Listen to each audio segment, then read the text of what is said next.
Hello, everybody, and welcome back. The question we're going to talk about today is how do you resist persuasion? What if you don't want to be doing whatever someone's persuading you to do? Akshay, how do you do it?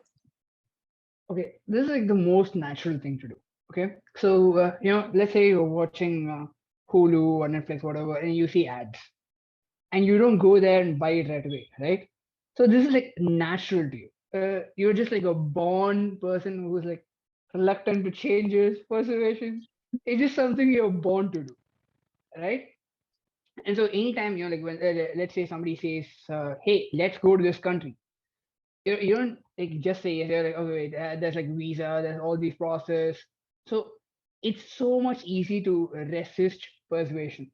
But the problem with resisting it is that it would come off as you're sort of like close-minded, you don't really want to do things. So you have to sort of like do it in a way that they also understand that hey, you probably want to do it, you don't hurt the person, but at the same time, I don't really want to do it. So like I don't want to do this. And for that, there are a lot of ways to do it. So one is understand what they want, and you can persuade them to do like the other thing that you want. So instead of them persuading you, you can persuade them. Modern solutions. Uh, that's exactly what problems require. Okay. Uh, then the other thing that you can do is like understand understand why you want them. They just say, hey, I want to do it, but it just be truthful for them. Hey, like I want to do it, but I can't because of my circumstances, so I can't do this. And then that can be done. And being truthful is something that they can't really say no to because it's like it's truth. Like you can't really badger it. The third way is the way that I wouldn't recommend, but it still works.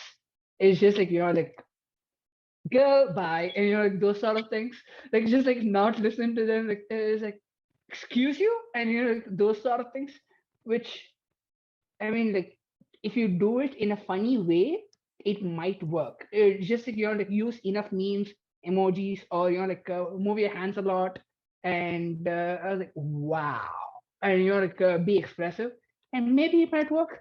So yeah, those are some ways to do it, and some ways that would work without hurting them, and one way that probably would hurt them, but it should have a chance of not hurting them. Very nice. That was kind of funny. And a lot of those are really good points as to how you can resist persuasion. Honestly, don't have much more to add. I was just reading a research paper that talked about four general categories of resistance strategies, and you kind of hit on almost all of them, right? So avoidance strategies, the good bye, just like, no, thank you, no, I don't want to be here. I'm going to talk about this. And then arguing back with persuasion. I'm like, oh, you're trying to persuade me, I will try to persuade you.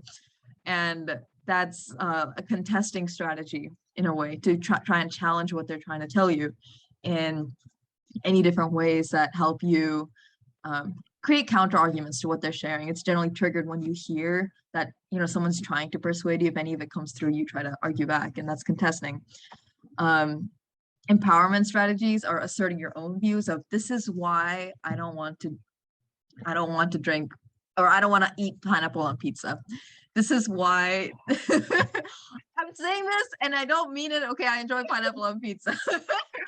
So, you empower yourself and say, this is why I'm doing this. This is why I'm not coming painting with you. This is why I can't go out with you tonight. This is why I need to study for my exam. And then there's also biased processing strategies, which is new to me. You process what they're telling you in a way that benefits you, right? They could be like, oh, you need to relax. So, you should come out with us. You should do this thing, and be like, you're right, I do need to relax. And the only way I can relax is by reducing my stress. And I can reduce my stress by studying for this exam. So thank you. Yes, I will relax after studying for my exam. So you process it in a way that benefits you and kind of turn down the persuasion. That is so sneaky. I like it. Yeah. So, you covered a lot of them. This is just some formal terms I found about it. Definitely will link the article in the description below for you to read it. Definitely. Yeah, I would love to use those things now.